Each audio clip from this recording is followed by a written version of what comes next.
IDTV మన ఉనికి మన వాణి. కలియుగ ప్రత్యక్ష దైవం తిరుమల శ్రీవారి దర్శనం కోసం నిత్యం లక్షలాది మంది భక్తులు తిరుపతికి వస్తుంటారు. వెంకన్న స్వామి దర్శనం కోసం వచ్చే భక్తుల్లో ఎక్కువ శాతం రైళ్లలోనే ప్రయాణిస్తుంటారు. ప్రతినిత్యం తిరుపతి రైల్వే స్టేషన్ భక్తులతో రద్దీగా ఉంటుంది. అందుకే కేంద్రం అమృత్ భారత్ పథకం కింద తిరుపతి రైల్వే స్టేషన్ అభివృద్ధి చేస్తుంది. ప్రస్తుతం ఈ పనులు శరవేగంగా జరుగుతున్నాయి. త్వరలోనే ఆధునిక సౌకర్యాలతో రైల్వే స్టేషన్ అందుబాటులోకి రానుంది. తిరుమల శ్రీవారి ఎంతో ప్రసిద్ధి. తిరుపతిలో పాత రైల్వే స్టేషన్ భవనం కూడా అంతే ప్రసిద్ధి. ఇప్పుడు అలనాటి కట్టడం తిరుపతి జ్ఞాపకాల నుంచి తొలగిపోతుంది.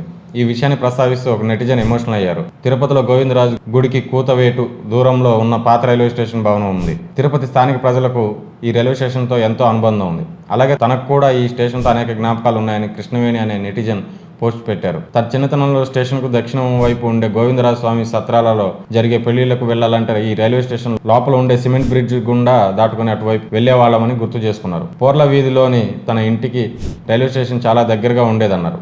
అర్ధరాత్రి సమయంలో తన ఫ్రెండ్స్ కలిసి టీ తాగాలన్నా టిఫిన్ తినాలన్నా ఈ రైల్వే స్టేషన్ దగ్గరే తినేవాళ్ళమని చెప్పుకొచ్చారు. తిరుపతి రైల్వే స్టేషన్ ఎంత ఫేమస్, స్టేషన్ ఎదురుగా ఉండే మీసాలైన కేరళ టీ అంగడి కూడా అంతే ఫేమస్ అన్నారు. ప్రస్తుతం ఉన్న రిజర్వేషన్ కార్యాలయం స్థానంలో ఒకప్పుడు తమిళనాడుకు వెళ్లే బస్సుల స్టాండ్ ఉండేదని చెప్పుకొచ్చారు.